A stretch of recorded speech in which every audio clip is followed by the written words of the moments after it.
এজন্য বিশ্বনবী বলতেন আসাদুম ফি আমরিল্লাহি আমার দ্বীনের ব্যাপারে সবচেয়ে কঠোর ওমর। বিশ্বনবী বলতেন আমার পরে কোনো নবী নাই, কোনো রাসূল নাই, তবে আমার পরে যদি কেউ নবী হতো আমার ওমর নবী হয়ে যেত। লা নবিয়্যা বা'দি ওয়ালা রাসূল, আমার পরে রাসূল নাই, কোনো নবী নাই, তবে লাউ কানা বা'দি নবিয়্যুন লাকানা উমর।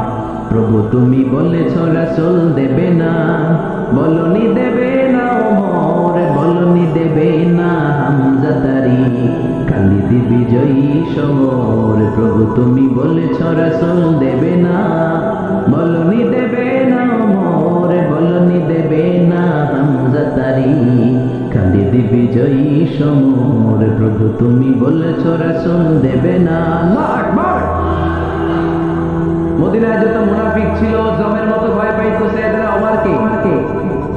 শয়তানদের লিডার ইবলিসও ভয় পেত ওমরকে।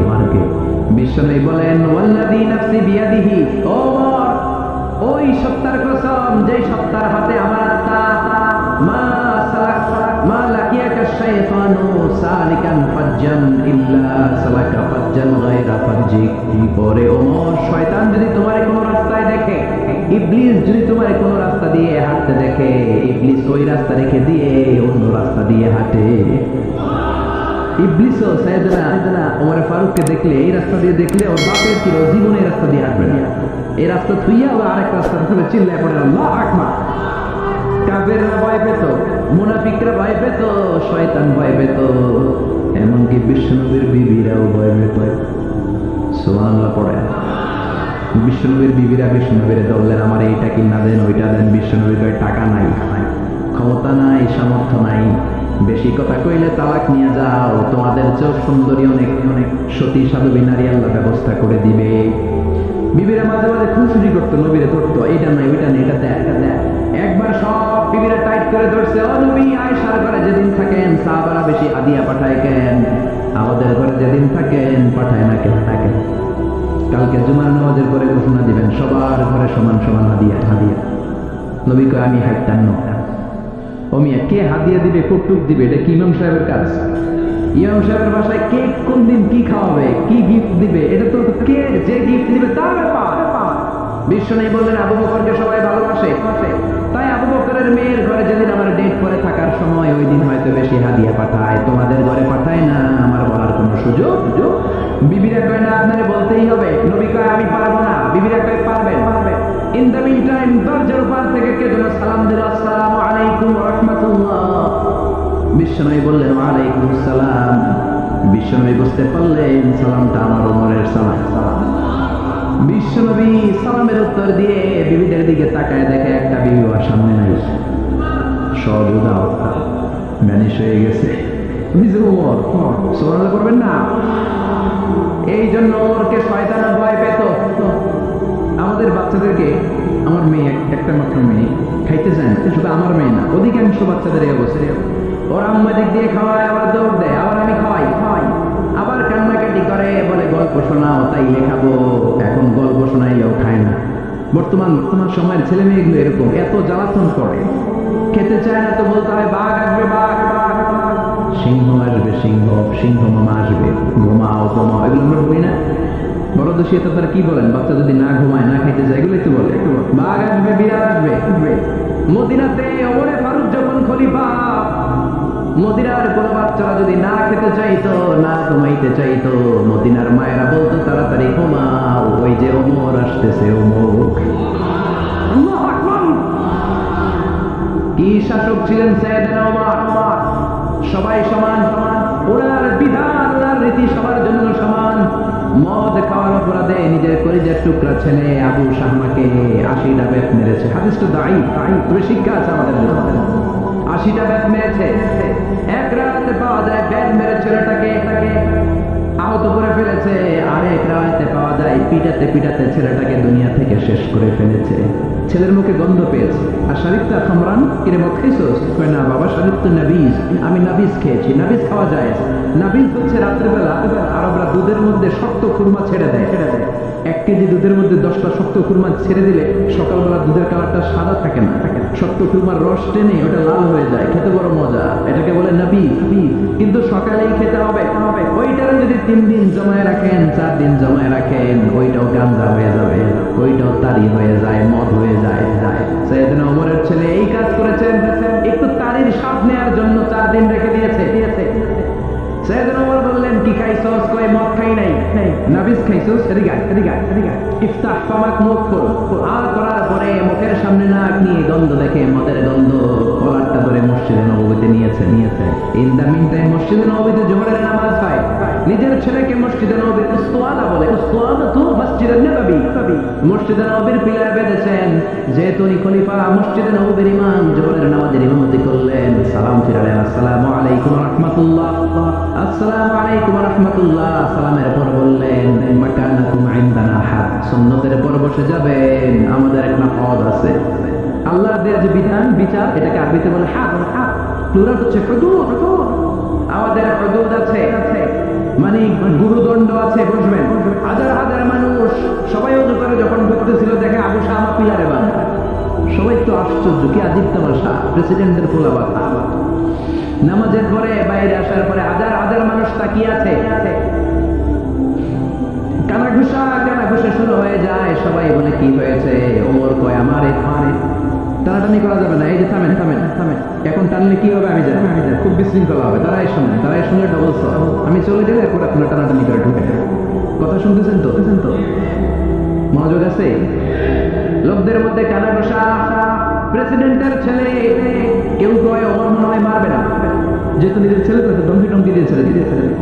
কেউ বলে না, ওমর তো এত সহজ মানুষ না, মদের বিচার তো 80টা মনে হয় 40টা মারবে। কেউ কয় না, 80টাই মারবে। ওমর চেয়ারে বসে জল্লাদরে ডাকলেন, বললেন, ইবদা বিসমিল্লাহ, নে চাবুক শুরু কর। বাইতুল মাল থেকে সবকিছু সাইজের একটা চাবুক আনবি। জল্লাদ চাবুক এনে দাঁড়ালেন। ওমর বললেন, ইবদা বিসমিল্লাহ, শুরু কর। জল্লাদ মারতে শুরু করেছে। ওয়াহিদ, ইতনাইন, তালাতা, 3টা মারার পরে এক থাপ্পড় মেরে জল্লাদকে 3 হাত দূরে ফেলে দিলেন। ধমক দিয়ে বললেন, তুই চাবুক মারস নাকি চাকরি বাঁচাস? আসলে জল্লাদ কিন্তু আসতে পারে নাই, দেহের যত জোর ছিল জোর দিয়ে মেরেছে, কিন্তু ওমরের পছন্দ হয় নাই। ওমর বলে, ইনদাকা তালাতা, ইনদি ওয়াহিদ, তোর হিসাবে চাবুক মারা হয়েছে 3টা, আমি ওমরের হিসাবে মাইর হয়েছে 1টা। চাবুক আমার হাতে দে, আমি 2 নাম্বার থেকে শুরু করি। ওমরে ফারুক 2 নাম্বার শুরু করলেন। 2, 3, এক একটা চাবুক মারে, ছুপ করে চামড়া ছিলে, রক্তগুলো মসজিদে নববীর বারান্দার পিলারের মধ্যে লাগে। ওমরের যে শক্তিশালী দ্বিতীয় কোন পুরুষ মদিনার জমিনে ছিল নাকি। ওমরের হাতের মাইক। ছেলেটা চিৎকার দিয়ে বলে, বাবা, ও আব্বা, আর মদ খাবো না, ছেড়ে দে, আর খাবো না। মদ তো আমি খাই নাই, আমি খেয়েছি নাবিজ, 3-4 দিন রাখার কারণে একটু মাতলামি হয়েছে আমার। আব্বা, এবারের জন্য ছেড়ে দেন, আর খাবো না। ওমরের কঠোর হৃদয়ে কোনো দয়া মায়া আসলে মারতে লাগলেন। এবার আবু সাহাবার মা, ওমরের বউ, পায়ের মধ্যে ওমরের পায়ে পড়ে ডেকে বলে, ও ওমর, আমার কলিজার টুকরা ছেলেটারে মারিস না। 30টা বাড়ি মারা হয়েছে, আর বাকি 50টা বাড়ির জন্য এক একটা চাবুকের বিনিময়ে আমি এক একটা উট আল্লাহর রাস্তায় সদকা করব রে ওমর। সাইয়েদনা ওমর বলে, আরে নিয়ে যাও। আবু সাহাবার মা উট দিয়ে আল্লাহর জাইন চাবুকের বাড়ি থেকে একটা বাড়িও কমানো যাবে না, 80টা বাড়ি দেয়া পর্যন্ত পৃথিবীর কোন শক্তি আবু সাহাবার আমার হাত থেকে ছুটাতে পারবে না। আবু সাহাবার মা কাঁদতে লাগলো। ওমরের মনে দয়া মায়া হয় না। 40টা বাড়ি মারার পরে ছেলে বেহুশ, 50টা মারার পরে আবু সাহাবা দুনিয়া থেকে শেষ। সবাই নিস্তব্ধ নীরবতা, পিন ড্রপ সাইলেন্স, পিনপতন নীরবতা। রাগে তখনও গর্ব করছে ওমর। সাইয়েদনা ওমর বলেন, গোসল দে, জানাজা দে, কবর দেওয়ার পরে ওই কবরের উপর 51 নম্বর থেকে মারা শুরু করলেন। 52, 53, 60টা, 70টা, 80টা চাবুকের বাড়ি কবরের মধ্যে। বিশাল বড় বড় বাড়ি মেরে আঘাত করে আল্লাহ রেখে বললেন, আল্লাহ, আমার ছেলে হওয়ার কারণে, প্রেসিডেন্টের ছেলে হওয়ার কারণে আমি পার্সিয়ালিটি করি নাই, একটা চাবুকের বাড়িও কম দেই নাই। কিয়ামতের দিন তুমি আমাদের জালিমদের কাতারে দাঁড় করাতে পারবা না। আল্লাহু আকবার। ওই ওমরের শাসন যদি দেশে থাকতো, দেশটারে মদিনা বানাইতো কে? এখন রিকশাওয়ালার পোলার জন্য এক নিয়ম, প্রধানমন্ত্রীর পোলার জন্য আরেক নিয়ম, কুলিওয়ালা ঠেলাওয়ালার জন্য এক নিয়ম, প্রেসিডেন্টের মেয়ের জন্য আরেক নিয়ম। যারা বলেন ঠিক কিনা? সবার জন্য যদি এক নিয়ম হতো, চুরি করলে যদি হাত কাটা হতো, জিনা করলে যদি পাথর মেরে গর্দানটা উড়িয়ে দেয়া যেত, বাংলার জমিনে আর কোনো চোর আর জিনাখোর পাওয়া যেত না। চুরি করলে হাত কাটো কায়, তবে এটা করা চোর, মুরগি চোর, ডাক চোর, আম চোর না। যেই চোরগুলো একটা কলমের সিগনেচারের খোঁচায় দেশের হাজার কোটি টাকা মেরে দেয়, ওই চোরদের হাত আগে কাটতে হবে। যেরকম ঠিক কিনা? এক কলমের খোঁচায় শেয়ার বাজার খাইয়া ফেলায়, হলমার্ক খাইয়া ফেলায়, দেশের টাকা সুইজারল্যান্ডে পাঠায়, ওই চোরগুলার হাত ধরে বলেন ঠিক কিনা? আল্লাহর দ্বীন বাস্তবায়নে সবচেয়ে কঠোর সাহাবী ছিলেন ওমর। আবু বকর ছিলেন নরম, ওমরের মেজাজকে গরম বানাইছে কে? এই জন্য ইসলামের মধ্যে যেমনি সহনশীলতা আছে, আবার ইসলামের মধ্যে বিদ্রোহ আছে না নাই? ওই রকম একটা ওমরের দরকার, আমাদের বেশি চাই না। জোরে বলেন ঠিক কিনা? দাও খোদা দাও আমায় আবার ওমর দারাজ দিল, দাও খোদা দাও আমায় আবার ওমর দারাজ দিল, দাও আলীর মতো বীর সেনানি, আলীর মতো বীর সেনানি জাগাতে নিখিল,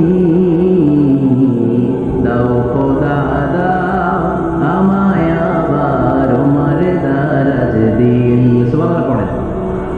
একটা ওমর লাগবে, চিল্লায় বলেন কয়টা? ওই ওমরের অপেক্ষায় বাংলাদেশ সহ গোটা মুসলিম উম্মাহ, ঠিক কিনা? একটা ওমরই যথেষ্ট। আমাদের সেন্ট্রাল লিডারশিপ নাই তো, আমরা কি এদিকে লাথি মারলে আমরা ওদিকে যাই, ওদিক থেকে গোটা মারলে আমরা এদিকে যাই। আমাদের রিপ্রেজেন্টেটিভ, আমাদের প্রতিনিধিত্ব করার মতো কোন কেন্দ্রীয় লিডারশিপ নেতৃবৃন্দ গোটা বিশ্বে নাই, ঠিক কিনা? আমরা সেই ওমরে ফারুকের অপেক্ষায়, আমরা সেই ইমাম আল-বাহাদির অপেক্ষায়। এই ওমরে ফারুক আমাদের মডেল, ঠিক কিনা? থার্ড ইন পজিশন, এই পুরো উম্মতের মধ্যে ওনার পজিশন নাম্বার 3। 1 নম্বর পজিশন বিশ্বনবীর, কার? 2 নম্বর পজিশন কার? আবু বকর। 3 নম্বর পজিশন কার? ওমরে ফারুক। বিশ্বনবী বলতেন লা নবিয়্যা বা'দি, লা নবিয়্যা বা'দি, আমার পরে কোনো নবী নাই। ওয়ালা রাসূলা, আমার পরে কোনো রাসূলও নাই। আমার নবীর পরে আর কোনো নবী আছে? আমার নবীর পরে আর কোনো রাসূল আছে? এই যে কাদিয়ানি যে একটা সম্প্রদায় আছে, এরা কি মুসলিম নাকি অমুসলিম? মুসলিম সম্প্রদায়ের সাথে এদের কোনো সম্পর্ক নাই। চিল্লা বলেন ঠিক কিনা? এরা যদি মুসলমান হতে চায়, আমার নবী দ্য লাস্ট মেসেঞ্জার বিশ্বনবীকে খাতামুন নবী হিসেবে সংবাদ সম্মেলন করে গোটা বিশ্বকে জানাই দিতে হবে, তারপরে তাদেরকে আমরা মুসলিম হিসেবে স্বীকৃতি দিব। চিল্লা বলেন ঠিক কিনা? তা না হলে তারা কোন ধর্মের এটাকে জানাই দিতে হবে। No inferiority complex, no identity crisis. Identity ক্রাইসিসই থাকা যাবে না। আপনারা কোন ধর্মের এটা জানাই দেন। আপনারা বিশ্বনবীরও শেষ নবী মানবেন না, আবার মুসলিম বলে নিজেদেরকে ট্যাগ লাগাতে চাইবেন। সাধারণ মুসলমানরা এটা এই ধোঁকাবাজি মানে না। চিল্লায় বলেন ঠিক কিনা? আমার নবীর পরে কোনো নবী নাই, আমার রাসূলের পরে কোনো রাসূল নাই, ঠিক কিনা? আল্লাহর হাবিব বলতেন লাউ কানা বা'দি নাবিয়্যুন লাকানা উমর, তবে আমার পরে যদি নবী হওয়ার যোগ্যতা কারো থাকে, আমার উমরের ওই যোগ্যতা আছে। সুবহানাল্লাহ পড়েন। প্রভু তুমি বলেছো রাসূল দেবে না, বলনি দেবে না, বলনি দেবে না হামজা তারি, খালি দেবে জয় সমর। প্রভু তুমি বলেছো রাসূল দেবে না, বলনি দেবে না, বলনি দেবে না হামজা তারি, খালি দেবে জয় সমর। প্রভু তুমি বলেছো রাসূল দেবে না। সুবহানাল্লাহ পড়েন। এজন্য আমরা একটা ওয়ার্ড চাই। কয়টা? বেশি লাগবে? নেতার মতো নেতা কয়টা লাগে? জোরে বলেন কয়টা? Enough, that's enough. Omar Farooq our super hero. ওনার সাথে বিশ্বনবী সাল্লাল্লাহু আলাইহি ওয়াসাল্লামের মুসাহারার সম্পর্ক ছিল। ওমর ফারুক যে বিশ্বনবীর শ্বশুর, এটা অনেকে জানেই না। ওমর ফারুক রাদিয়াল্লাহু তাআলা আনহু বিশ্বনবীর শ্বশুর ছিলেন। এটা আজকে নতুন শুনছেন কে কে? আপনারা দেখছেন হুজুর? সঠিক বলছি না আমি? অনেকে আমরা জানি না। মাশাআল্লাহ, জানতে লজ্জা নাই, শিখতে লজ্জা নাই। লজ্জা হচ্ছে অজ্ঞতায় আর মূর্খতায়, ঠিক কিনা? আমরা শিখতে রাজি আছি, যে কথা বলে আমরা তার ছাত্র। আমার আগে হুজুর কথা বলতেছিলেন, আমরা ছিলাম ছাত্র, এখন আমি কথা বলতেছি, এখন আমরা সবাই হয়ে গেছি ছাত্র, ঠিক কিনা? যিনি বলেন তিনি শিক্ষক, বাকিরা আমরা ছাত্র, ঠিক কিনা? 4 খলিফার 2 খলিফা, ইসলামের 4 খলিফার 2 খলিফা বিশ্বনবীর মেয়ের জামাই, আর বাকি 2 খলিফা বিশ্বনবীর শ্বশুর। সুবহানাল্লাহ পড়েন। সাইয়েদনা আলী রাদিয়াল্লাহু তাআলা আনহু, সাইয়েদনা উসমান যুন নূরাইন বিশ্বনবীর মেয়ের জামাই। উসমান রাদিয়াল্লাহু তাআলা আনহুর কাছে বিশ্বনবী 2 মেয়েকে বিয়ে দিয়েছিলেন, একজন মারা যাওয়ার পরে আরেকজন। বিশ্বনবী বলেছেন এরপরে আরেকটা থাকলে ওইটারও বিয়ে দিতেন। সুবহানাল্লাহ পড়বেন না? 2 জন ছিল মেয়ের জামাই আর 2 জন ছিল শ্বশুর। সাইয়েদনা আবু বকর শ্বশুর, বিশ্বনবীর স্ত্রী আম্মাজান আয়েশা রাদিয়াল্লাহু তাআলা আনহার বাবা। বিশ্বনবীর স্ত্রী আম্মাজান হাফসা রাদিয়াল্লাহু তাআলা আনহার বাবা ছিল সাইয়েদনা ওমর ফারুক। চিল্লায় পড়ে আল্লাহু আকবার। যেন কোনো পজিশন না, সাইয়্যিদু কুহুলিল জান্নাহ, জান্নাতে যত নারীরা যাবে নারীদের সর্দারিনী হবে সাইয়্যিদাতুনা ফাতেমা রাদিয়াল্লাহু তাআলা আনহা। এই ফরিদপুরের যত ইয়াংস্টাররা তোমরা যারা জান্নাতে যাবে তোমাদের লিডার হবে সাইয়েদনা হাসান আর হুসাইন রাদিয়াল্লাহু তাআলা আনহুমা। আর বয়স্ক মুরব্বীরা যারা জান্নাতে ঢুকবেন আপনাদের লিডার হবে সাইয়েদনা আবু বকর আর সাইয়েদনা ওমর ফারুক রাদিয়াল্লাহু তাআলা। সুবহানাল্লাহ পড়তে পারলেন না?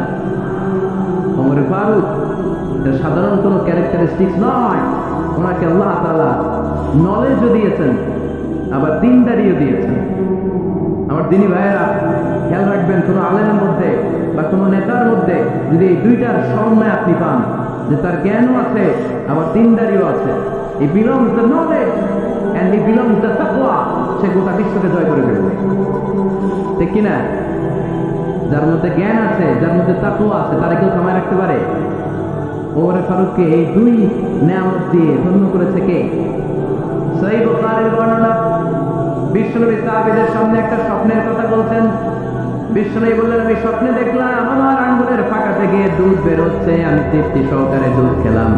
খাওয়ার পরে দেখলাম আঙ্গুলের মধ্যে একটু দুধ লেগে আছে। আমার আঙ্গুলে অতিরিক্ত লেগে থাকা দুধটা আমি ওমর ফারুকের মুখের মধ্যে লাগিয়ে দিলাম।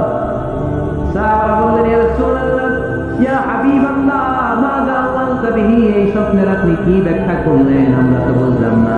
বিশ্বনবী বললেন, আওয়ালতু বিহি আল ইলম, আমি এই দুধ দিয়ে জ্ঞানের ব্যাখ্যা করেছি, কারণ ওমরকে আল্লাহ যেই জ্ঞান দিয়েছে গোটা বিশ্বের কাউকে এত জ্ঞান দেয় না। এজন্য স্বপ্নে যদি কেউ দেখেন যে আপনি দুধ খাচ্ছেন, তার মানে আল্লাহ তাআলা আপনার জ্ঞান বাড়ায় দিবেন। ওমর ফারুককে দুধ খেয়ে অতিরিক্ত দুধের অংশটা বিশ্বনবী আবু বকর রাদিয়াল্লাহু তাআলা আনহুর মুখে দেন নাই, সাইয়েদনা উসমানের মুখে দেন নাই, আলী রাদিয়াল্লাহু তাআলা আনহুর মুখে দেন নাই। স্বপ্নে ওই অতিরিক্ত লেগে থাকা দুধটা বিশ্বনবী ওমর ফারুকের ঠোঁটের মধ্যে লাগিয়ে দিয়েছেন। এই হাদিস থেকে প্রমাণ পায় আল্লাহ তাআলা জ্ঞানের নিয়ামতে সাইয়েদনা ওমর ফারুককে ধন্য করেছেন। আবার বুখারীর বর্ণনা, বিশ্বনবী সাল্লাল্লাহু আলাইহি ওয়াসাল্লাম আরেকটা স্বপ্নের বর্ণনা দিচ্ছেন। তিনি বললেন, তোমাদের সবাইকে স্বপ্নে আমার সামনে দাঁড় করানো হলো, আমি দেখলাম তোমাদের কারো জুব্বা নাভি পর্যন্ত, কারো জুব্বা হাঁটু পর্যন্ত, কারো জুব্বা টাকনো পর্যন্ত। ওমর ফারুককে যখন স্বপ্নে আমার সামনে দাঁড় করিয়ে দেয়া হলো, আমি দেখলাম ওমরের জুব্বা এত লম্বা, ওমর টেনে হিচড়ে তার জুব্বা নিয়ে সামনে হেঁটে যাচ্ছে। সাহাবারা বললেন, ফামাযা আওয়ালতা বিহি ইয়া রাসূলুল্লাহ, ও আল্লাহর রাসূল, এই স্বপ্ন দিয়ে আপনি কি বোঝাতে চাইলেন, আমরা কিছু বুঝলাম না। বিশ্বনবী বললেন, আওয়ালতু বিহি ইয়াসিন, আমি এই হাদিসের দ্বারা দিনের ব্যাখ্যা করলাম, যার জামা যত লম্বা তার দিনদারি তত বেশি। সুবহানাল্লাহ, আসতে পড়েন। স্বপ্ন দেখলেন কোন সাহাবীর জুব্বা নাভি, কোন সাহাবীর হাঁটু, কারোটা টাকনু, কিন্তু ওমর ফারুকের জুব্বা এত লম্বা, ইয়া জুব্বু সাওয়াহু, তিনি তার জুব্বা টেনে হিচড়ে যাচ্ছেন। বিশ্বনবী বললেন, এটা দ্বারা আমি দ্বীন, আমি তাকওয়া, দিনদারি তাকওয়া এটার ব্যাখ্যা করেছি। তার মানে ওমর ফারুকের তাকওয়ার সামনে সব তাকওয়া পানি হয়ে যাবে। কোন সুবহানাল্লাহ।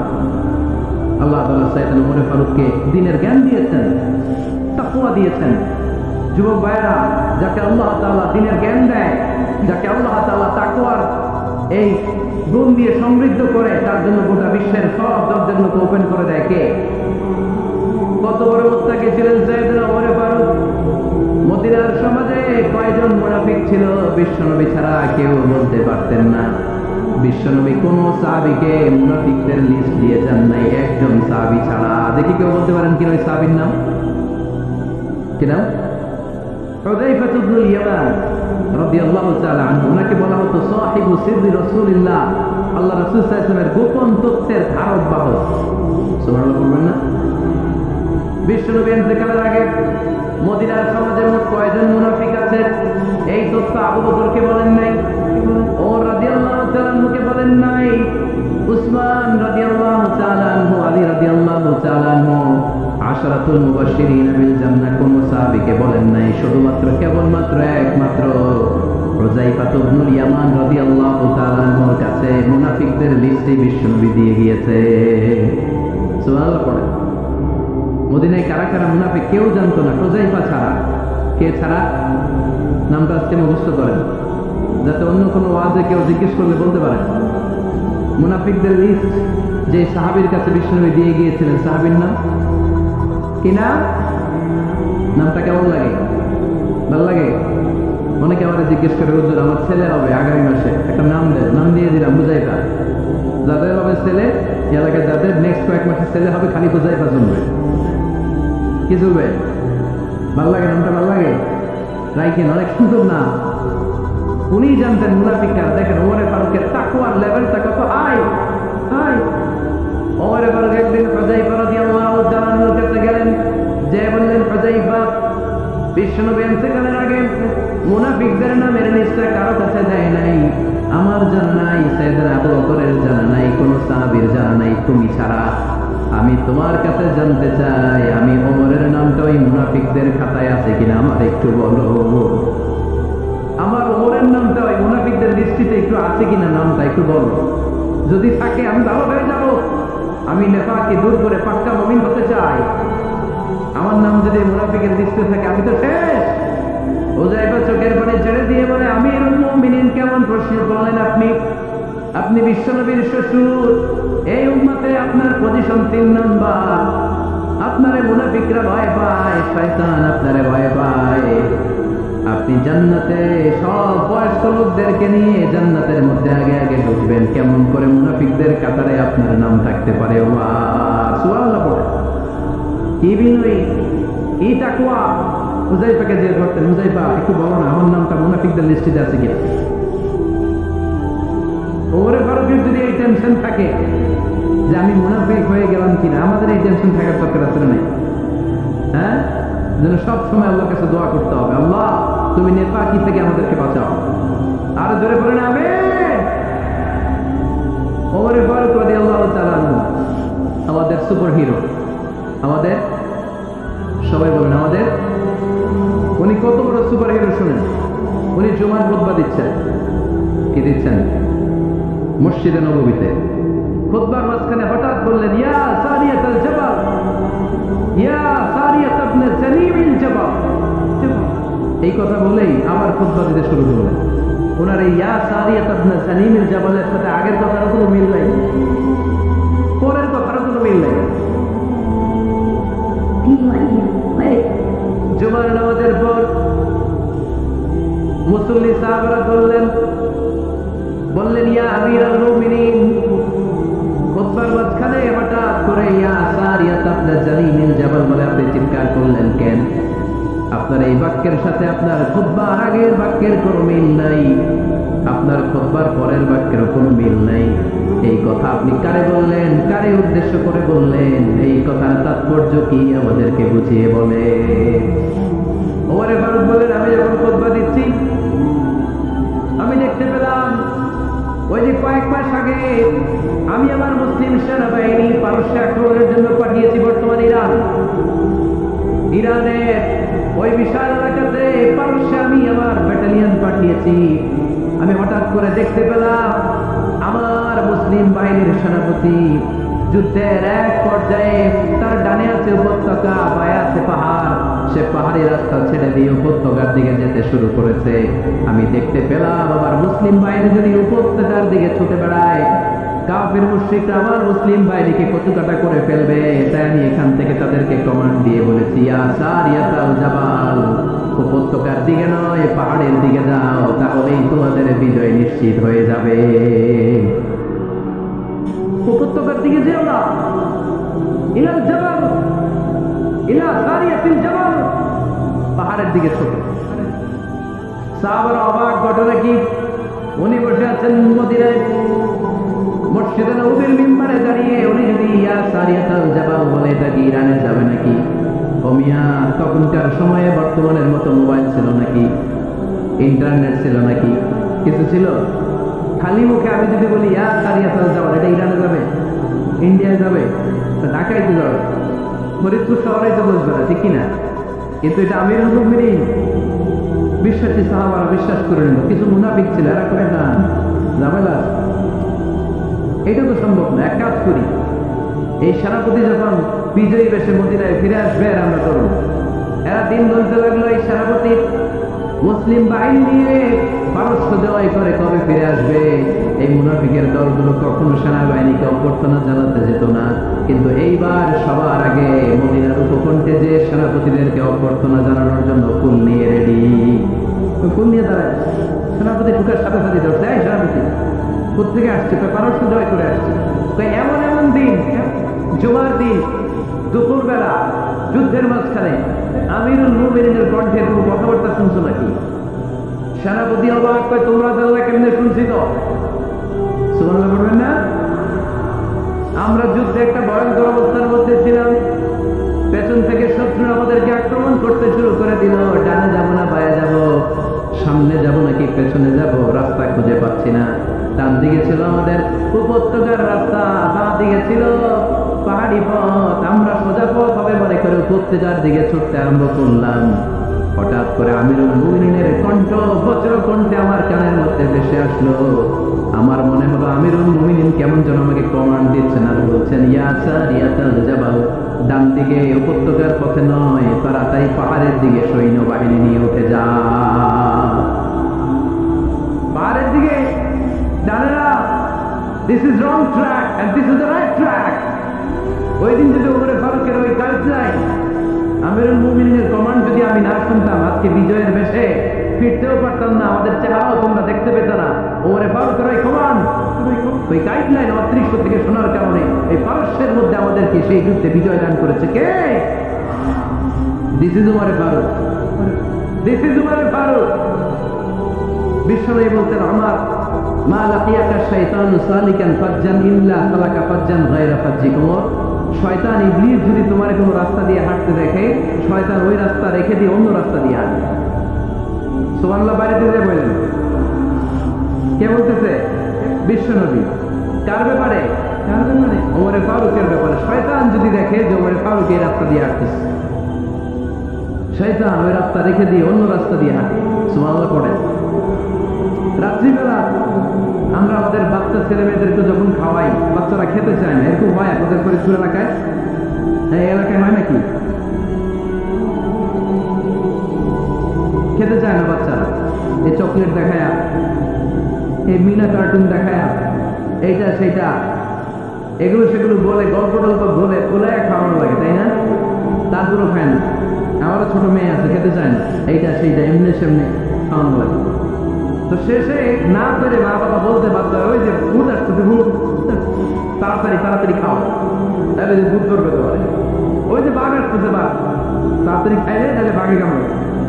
বলি না আমরা? আপনারা কি বলেন? ভূত। আর কি বলেন? হ্যাঁ হ্যাঁ, আচ্ছা, এক এক জায়গায় এক একটা আমরা বলি, ভূত আসবে, বাঘ খাবে, ভাল্লুক খাবে, তাড়াতাড়ি খাও।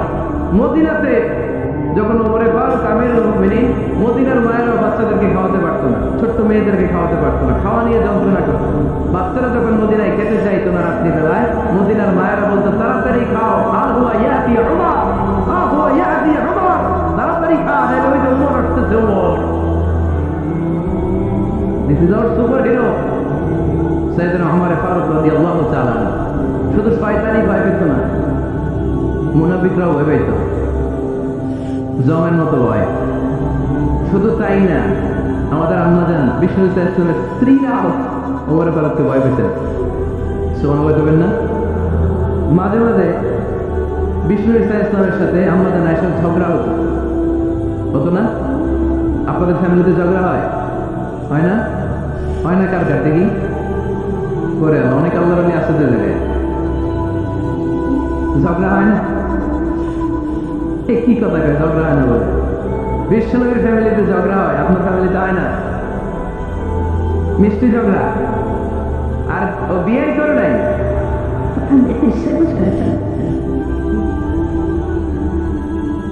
ঝগড়া তো হবে। দাম্পত্য জীবনের মজাটাই তো এখানে, কখনো ঝগড়া কখনো আনন্দ, একটু বৃষ্টি একটু রোদ, একটু হাসি একটু কান্না, ভালো লাগা ভালোবাসা শেয়ার করে নেয়া, মিলেমিশে একাকার হয়ে যাও, ঠিক কিনা? তো আল্লাহর হাবিব সাল্লাল্লাহু আলাইহি ওয়াসাল্লামের সাথে আম্মা জান আয়েশার ঝগড়া হতো। তো একদিন ঝগড়া হয়ে দুইজন রেগে আছে। খবরদার দুইজন রেগে থাকবেন না, একজন রাখলে আরেকজন থেমে যাবে, কারণ এই ছোট্ট ঝগড়া থেকে এটা অনেক সময় বিচ্ছেদের দিকে গড়ায়। আমার প্রিয় ফরিদপুরবাসী, ভাবি রেগে গেলে আপনি রাগেন নয় যে আপনি একটু ঠান্ডা থাকেন। আবার আপনি রেগে গেলে আমার মাইকের আওয়াজ যদি ভাবি না শুনেন, আপনারা রেগে যায় না, একটু ঠান্ডা থাকেন।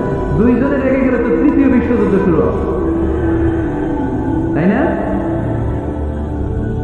একজন রেগে গেলে আরেকজন ঠান্ডা, কারণ এই সামান্য ঝগড়া থেকে ইগোর কারণে এটা বিচ্ছেদ আর ডিভোর্স পর্যন্ত গড়ায়।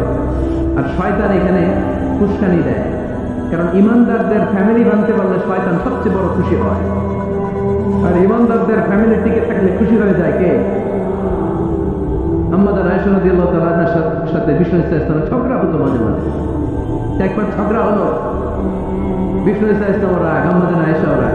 বিষ্ণু বললেন, আয়েশা ঝগড়া করে আর কতক্ষণ থাকবো, আসো মিটমাট করি। আয়েশা রাদিয়াল্লাহু বললেন, ঠিক আছে মিটমাট করবো। তো বিষ্ণু ইসলাম বললেন, মিটমাটের জন্য কারে ডাকবো? ওমরে ডাকি। কয় না, ওমরে না, ওমর জানিস ওমর অনেক রাগে, আমার ডর লাগে। তাহলে তোমার আব্বারে ডাকি। কয় ডাকি। কি খুশি, মেয়েদের মধ্যে অভ্যাসটা আছে না নাই? তাহলে তোমার আব্বারে ডাকি, ডাকেন। ডেকে নিয়ে আসা হলো। আবু বকর রাদিয়াল্লাহু তাআলা দাঁড়ালেন, আম্মা জান আয়েশা দাঁড়ালেন, বিশ্বনবী দাঁড়ালেন। বিশ্বনবী বললেন, আয়েশা তোমার আব্বা আসছে, এবার ঘটনা খুলে বলার পালা, তুমি বলবে নাকি আমি বলবো? আম্মা জান আয়েশা বললেন, আপনি বলেন, তবে ওয়ালা তাকুল ইল্লা হাক্কা, যেটা ঘটছে ওইটাই বললেন, মিথ্যা কথা কইেন না। আবু বকর রাদিয়াল্লাহু তাআলা রেগে লাগে আগুন, কি এই কথা তুমি কেমন করে বলো? বিশ্বনবীকে মিথ্যা কথা কখনো বলবে? রেগে রেগে দিলেন মেয়ের গালে এক চড়। বানিয়ে বলতেছি না, মুসনাদ আহমদ ইবনে হাম্বলের হাদিস। বাবাদের থাপ্পড়কে আম্মা জান আয়েশা উঠে বললেন, সাইয়েদনা আবু বকর রাগে গড়গড় করছেন, আবার মারার জন্য ছেড়ে গেলেন। এবার বাঁচার জন্য আম্মা জান আয়েশা বিশ্বনবীর পিছনে যে আশ্রয় নিলেন, বিশ্বনবী বাঁচানোর জন্য দুই হাত মেলে দাঁড়িয়ে গেলেন। করেন সুবহানাল্লাহ। বিশ্বনবী যখন দুই হাত মেলে দাঁড়িয়ে গেলেন, সাইয়েদনা আবু বকর রাদিয়াল্লাহু আনহু থেমে গেলেন। সাইয়েদনা আবু বকর রাদিয়াল্লাহু তাআলা ঘর থেকে বের হয়ে বারান্দায় দাঁড়ালেন। করেন সুবহানাল্লাহ। এবার বিশ্বনবী আম্মা জান আয়েশার কাছে যেয়ে বলেন, ইয়া আয়েশা কাইফা রাআইতিনি আনকুসতুকি মিনার রাজুল, দেখছো কেমনে বাঁচাইলাম? আপনি না থাকলে বর্তমানে বলতো আজকে আমি বাঁচাইছি তোমারে, আমি আমার লগে ঝগড়া করে তুমি। লজ্জায় পড়ে আম্মা জান আয়েশা খিলখিল করে হেসে দিলেন, বিশ্বনবীও হেসে দিলেন। দুইজনের হাসির মধুর আওয়াজ শুনে সাইয়েদনা আবু বকর বাইরে থেকে অবাক, কিরে এতক্ষণ না ঝড় তুফান, এখন দেখি হাসি। সালাম দিয়ে অনুমতি নিয়ে ভিতরে ঢুকলেন। ঢুকে দেখেন আম্মা জান আয়েশাও হাসে, বিশ্বনবীও হাসে। এই হাসি দেখে আবু বকর রাদিয়াল্লাহু আনহু হেসে দিলেন। আরশের উপর থেকে খুশি হয়ে গেলেন কে? এবার সাইয়েদনা আবু বকর রাদিয়াল্লাহু তাআলা বলেন, ইয়া রাসূলুল্লাহ আশরিকানি ফি সিলমিকুমা কামা আশরাকতুমানি ফি হারবিকুমা। ও নবী, যুদ্ধ লাগলে, দুইজন যুদ্ধ লাগলে মীমাংসার জন্য যেমনি আমার ডাকেন, এরকম হাসি আর আনন্দের মুহূর্তেও আমার একটু ডাকেন। আশরিকানি ফি সিলমিকুমা কামা আশরাকতুমানি ফি হারবিকুমা। তবে আপনাদের মধ্যে ঝগড়া লাগলে সন্ধি করার জন্য আমরা যেমনি ডাকেন, আপনাদের হাসি খুশি আনন্দ খুনসুটি এই মজাদার মুহূর্তগুলোতে আমরা বঞ্চিত রাখেন না, আমরা একটু ডাকেন। সুবহানাল্লাহ পড়ো। এই মুসনাদ আহমদ ইবনে হাম্বলের হাদিস শোনার উদ্দেশ্য হচ্ছে, বিশ্বনবী প্রথমে ওমর ফারুকের নাম বলেছিলেন। সাইয়েদনা আয়েশা বলে, না আমি ডরাই। আইবা দিস ইজ কল্ড হাইবাতু উমর। একবার বিশ্বনবীর সব বিবিরা ধরলেন, ও নবী আমাদেরকে এটা দেন, ওইটা দেন, ঘরে এটা নাই, ওইটা নাই, ওইটা নাই। বিশ্বনবীকে আমার কাছে কিচ্ছু নাই, যদি এমনি আমার বউ হয়ে থাকতে চাও থাকো, তাহলে যা, তা না হলে যা লাগবে কিনে দেবো, সাথে সাথে তালাকও দিয়ে দিব। কিছু দিতে পারবো না, আমার নাই তো, সামর্থ্য নাই, কিন্তু বিবিরাও ছাড়া না, এটা দেন ওইটা দেন। বিশ্বনবী রহমতের নবী, বিবিদেরকে বোঝাতেও পারেন না, বিবিরা আবদার করতেছে নবী এটা লাগবে ওইটা লাগবে। ইন দ্য মিন টাইম বিশ্বনবী একজনের সালাম শুনতে পেলেন, কে যেন দরজায় দাঁড়িয়ে বলতেছে আসসালামু আলাইকুম। বিশ্বনবী দরজার দিকে তাকালেন, তা কি বললেন ওয়ালাইকুম আসসালাম, আর বুঝতে পারলেন এটা আমার ওমরের সালাম। সালাম দেওয়ার পরে বিবিদের দিকে তাকায় দেখে একজন বিবিও নাই, সব অন্ধন মহলের ভিতরে দৌড়। সুবহানাল্লাহ করতে পারলেন না? This is our super hero আমার। এরকম আমার একটা লাগবে, চিল্লায় বলেন কয়টা? একটা আমার গোটা বিশ্বকে সোজা করে দিবে, একটা ওমর সবল আর দুর্বলের সব পার্থক্য দূর করে দিবে, মজলুমের উপর জালিমের অত্যাচারের অবসান ঘটায় দিবে, গোটা বিশ্বটাকে সাম্য, মৈত্রী, ভালোবাসার ইনসাফ দিয়ে পরিপূর্ণ করে দিবে। সেই ওমরের অপেক্ষায় আমরা নিজের ছেলেকে 80টা বেত মেরেছেন। কয়টা? 80টা বেত মেরেছে। এই ব্যাপারে অনেকগুলো বর্ণনা পাওয়া যায়। সবচেয়ে সহি বর্ণনা হচ্ছে মুয়াত্তা ইমাম মালিকের বর্ণনা। ওমর ফারুক রাদিয়াল্লাহু তাআলা আনহু ছেলে আব্দুর রহমান মারুফুন বিআবি শাহমা ছিলেন মিশরে, ওখানে নাবিজ খেয়েছিলেন। নাবিজ হচ্ছে আরব দেশের লোকেরা দুধের মধ্যে শক্ত খুরমা রাত্রেবেলা ঢেলে দিত, ঢেলে দিলে সারা রাত ওই খুরমার রসটা দুধের সাথে মিশে দুধটা লাল হয়ে যেত, এটাকে সকালবেলা খেত, খুব সুস্বাদু, এটাকে বলে নাবিজ। কিন্তু এটা রাতে ভিজালে সকালেই খাইতে হয়, রেখে দিলে আবার একটু সমস্যা হয়, এটা তারির মতো হয়ে যায়, মাতলামি চলে আসে। তো ওরে ফারুকের ছেলে নাবিজ খেয়েছে, মদ খাননি, নাবিজ। কিন্তু নাবিজ খাওয়াতে সাকরান চলে এসেছে। সাকরান চলে আসাতে এটা যখন প্রমাণিত হয়েছে, আমর ইবনে আস রাদিয়াল্লাহু তাআলা আনহু তাকে 80 বেত মেরেছে মিশরে। কয় বেত? নিয়ে বসে সবার সামনে, কিন্তু সবার সামনে না মেরে একটু গোপনে মেরেছে। এই তথ্য যখন ওমরে ফারুকের কাছে এসেছে, উনি বললেন না, মারতে হবে সবার সামনে, আলাদা মারবা কেন? ও মদিনায় ফিরে আসলে আমি আবার 80টা মারব। মদিনায় ফিরে আসার পরে সাইয়েদনা ওমরে ফারুক ওই আগের 80টারে আর ধরেন নাই, নিজ হাতে আবার 80টা বেত মেরেছেন। এই বেত মারার 1 মাস পরে এই আবু শামা ইন্তেকাল করে। অনেক ঐতিহাসিক বলে এই বেতের আঘাতে মরেছে, কেউ কেউ বলেছে নিজের রোগের কারণে মরেছে। কিন্তু দিস ইজ দ্য ইনসাফ সিস্টেম অফ আমার। নিজের ছেলে বলে ছেড়ে দেয় নাই, এখন নিজের ছেলে ফেলে 7 খুন মাপ, নেতার ছেলে ফেলে 10 খুন মাপ, এলাকার মোড়লের ছেলে ফেলে 10 খুন মাপ। নো পার্সিয়ালিটি ইসলাম, ইসলামে পার্সিয়ালিটি নাই। আপনি নেতার ছেলে হন, আপনি বিজনেস ম্যাগনেটের ছেলে হন, আপনি যেই হন না কেন, ইসলামের দৃষ্টিতে সবাই সমান, চিল্লায় বলেন ঠিক কিনা? বনু মখজুমিয়া গোত্রের এক নারী চুরিতে ধরা পড়ল। সাহাবারা বললেন নবী, মদিনার সবচেয়ে ভেরি প্রেস্টিজিয়াস এন্ড ডিগনিফাইড ফ্যামিলির মেয়ে, আপনি হাত কাটেন না, কারণ ইসলামের নিয়ম চুরি করলে কি কেটে দাও? বিষ্ণু বললেন বল, হাত না কাটার জন্য তোমরা আমাকে রেকমেন্ড করছো? এটা আল্লাহর আইন, পৃথিবীর কেউ রেকমেন্ড করলো শোনার ক্ষমতা আমার নাই, কারণ আইনটা দিয়েছে কে? লাউ কানাত ফাতিমা বিনতি মুহাম্মাদিন সারাকাত লাকাতা মুহাম্মাদুন ইয়াদাহা।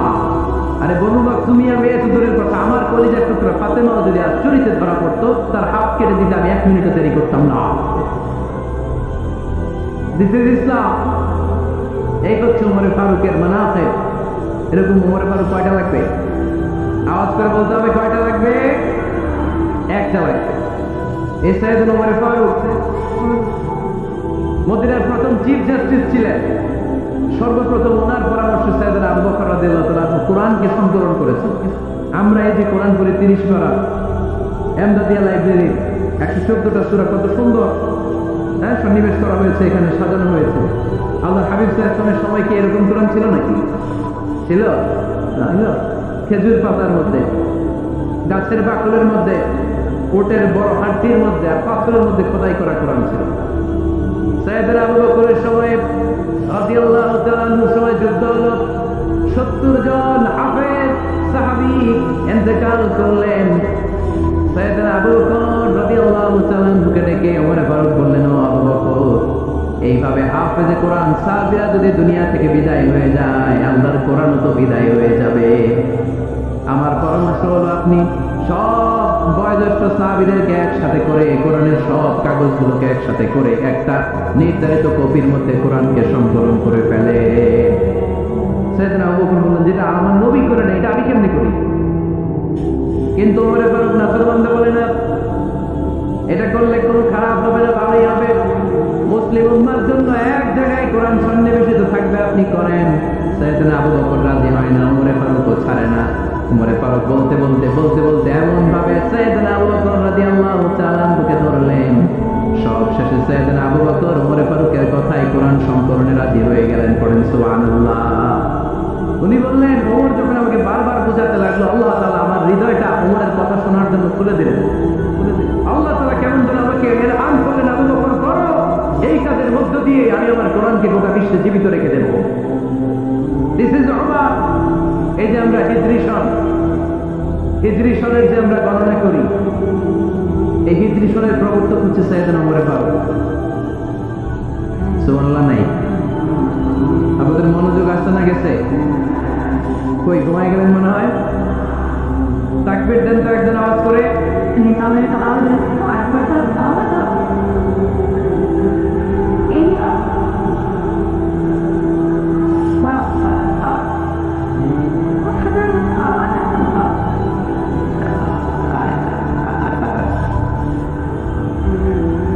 মাশাআল্লাহ মাশাআল্লাহ। বসেন, এখনই শেষ করে দেব কিছু সময়ের মধ্যে। আমরা একসাথে বিদায় নিব ইনশাআল্লাহ। ওটা বসে করবেন না, বসেন। সাইয়েদনা ওমর ফারুক এই হিজরি সনের গণনা শুরু করে। সাহাবারা বলল, আমিরুল মুমিনিন, খ্রিস্টানদের ঈসাই সন আছে, আমাদের মুসলমানদের কোনো সন নাই।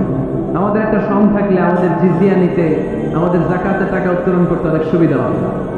ওমর ফারুক বললেন, তাহলে কোন সালকে হিজরি, কোন সালকে মুসলিম সাল হিসেবে আমরা ঘোষণা দিতে পারি? একজন বলল, আমার নবী যেই সালে জন্মগ্রহণ করেছেন ওই সালে। ওমর ফারুক বললেন, না, আমার নবীর জন্ম আমাদের জন্য খুশির দিন, কিন্তু এটা আমাদের জন্য প্রেরণা নয়। প্রেরণা নবীর কাজে, ঠিক কিনা? আরো কিছু সাহাবারা বলল, তাহলে যেই সালে আমার নবী ইন্তেকাল করেছে ওইটারে প্রথম সাল ধরেন। ওমর ফারুক বললেন, না, যেদিন তিনি ইন্তেকাল করেছেন এটা আমাদের দুঃখের দিন, এটা আমাদের প্রেরণা নয়। আমাদের প্রেরণা হচ্ছে বিষ্ণুবীর ত্যাগ, তিতিক্ষা আর কাজের মধ্য দিয়ে। জোরে বলেন ঠিক কিনা? ওমর ফারুক বললেন, যেদিন বিশ্বনবী ইসলাম রক্ষায় নিজের মাতৃভূমি ছেড়ে মক্কা থেকে মদিনায় গিয়েছেন, ওই দিন থেকে হিজরি প্রথম দিন ধরে আমরা হিজরি সাল গণনা করে শুরু করে দিব। ওইটাই হচ্ছে হিজরি সন।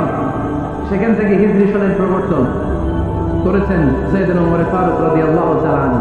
এই যে স্টেট গভর্নমেন্ট, এই যে প্রিজন, জেলখানা, ক্যান্টনমেন্ট, সচিবালয়, গণভবন, বঙ্গভবন, মুক্তিযোদ্ধাদের ভাতা, রাষ্ট্রীয় ভাতা, এই সব নিয়ন্ত্রণ সাইয়েদনা ওমর ফারুক তার রাষ্ট্রীয় আমলে তিনি নিজে করেছেন। চিল্লায় পড়েন আল্লাহু আকবার।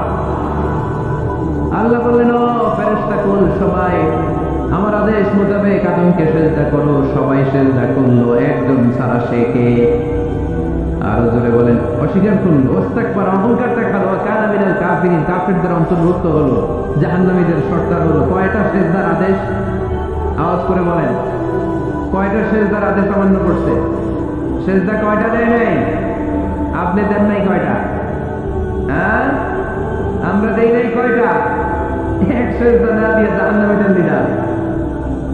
আমরা সেজদা মিস করছি কয়টা? মুসলমান সেজদায় লুটিয়ে পড়তে হবে একজনের খুশির জন্য। তিনি কে? তাহলে কোরআনকে যে প্রশ্ন করেছি, কোরআন সব উত্তর দিয়ে ফেললো। কোরআন আমাদেরকে জানিয়ে দিল, তোমরা সবাই আল্লাহর নৈকট্য প্রাপ্ত বান্দা হতে চাও, আল্লাহর কাছের বান্দা হতে চাও, তাহলে ওয়াসজুদ, কি করো? সবাই বলে নাই, আওয়াজ করে বসলো, বলো মুসলমান, ওয়াসজুদ মানে কি? সেজদা করো। সেজদা করলেই আল্লাহর কাছে যাওয়া যায়। মনের যত জ্বালা, যন্ত্রণা, দুঃখ, ব্যথা আপনি সেজদায় পড়ে আল্লাহরে বলেন। কোনো ভায়া লাগবে না, কোনো মিডিয়া লাগে না, কোনো সিরিয়াল লাগে না, কোনো অ্যাপয়েন্টমেন্ট লাগে না। ডাকতে দেরি, ডাকে সাড়া দিতে দেরি হয় না। তাহলে কোরআনের আলোকে আজকে আমরা জেনে গেলাম আল্লাহর কাছে যেতে হলে সেজদায় লুটিয়ে পড়তে হয়। এবার আমরা সুন্নাহর আলোকে জানার চেষ্টা করব কি করে আল্লাহর কাছে যেতে হয়। শুনবেন? কষ্ট হচ্ছে নাকি আপনাদের? সুন্নাহকে যদি আমরা জিজ্ঞেস করি, বিশ্বনবী রেখে যাওয়া সুন্নাহতে যদি আমরা একটু তালাশ করি, একটু স্ক্যানিং করি, একটু চোখ বুলাই, তাহলে সুন্নাহ আমাদেরকে বলে বেশি বেশি নফল ইবাদত করো আর আল্লাহর নৈকট্য হাসিল করো। সুবহানাল্লাহ পড়বেন না? কোরআন বলেছে সেজদায় লুটিয়ে পড়ো। যা যা বললাম আমি ওঠার আগে জিজ্ঞেস করে আবার শুনে যাব, কারণ আমি মনে করি এটা ক্লাস। এটা কি ক্লাসে পড়া দেওয়া নেওয়া আছে না নাই? এতক্ষণ পড়ানোর পরে জিজ্ঞেস করার দরকার আছে না নেই? কোরআন বলছে কি, আর সুন্নাহ কি বলে? নফল ইবাদত। আওয়াজ করে বলতে হবে, সুন্নাহ কি বলে? বুখারীর বর্ণনা, আল্লাহর হাবিব সাল্লাল্লাহু আলাইহি ওয়াসাল্লাম বলেন, মা ইয়াজালু আবদি ইয়াতাকাররাবু ইলাইয়া বিন-নওয়াফিল, বান্দা যত বেশি নফল ইবাদত করতে থাকে, করতে করতে করতে করতে বান্দা আমার কাছের নৈকট্য প্রাপ্ত বান্দা হয়ে যায়। হাত্তা উহিব্বাহু, এরপর আমি আমার বান্দারে এত ভালোবাসি, কুনতু সামআহু আল্লাযী ইয়াসমাউ বিহি, বান্দা যখন শোনে সে তার নিজের কান দিয়ে শোনে না, আমি আল্লাহর কানে শুনি। কুনতু বাসারাহু আল্লাযী ইউবসিরু বিহি, বান্দা যখন দেখে নিজের চোখে দেখে না, আমি আল্লাহর চোখে দেখে। ওয়া ইয়াদাহু আল্লাযী ইয়াবতিশু বিহা, বান্দা যখন কিছু ধরে বান্দার হাতে ধরে না, আমি আল্লাহর হাতে ধরে। ওয়া রিজলাহু আল্লাতী ইয়ামশি বিহা, বান্দা যখন হেঁটে যায় ওর নিজের পায়ে হাঁটে না, কেমন যেন আমি আল্লাহর পায়ে হাঁটে। আওয়াজ করে বলতে হবে আল্লাহু আকবার। মানে আল্লাহ বুঝাতে চাইলেন আমি তখন তার কান হয়ে যাই, আমি তখন তার চোখ হয়ে যাই, আমি তখন তার হাত হয়ে যাই, আমি তখন তার পা হয়ে যাই। আমার আর তার মাঝে আর কোনো ফারাক থাকে না, সে আমার একেবারে নিকটে চলে আসে। আওয়াজ করে বলেন সুবহানাল্লাহ।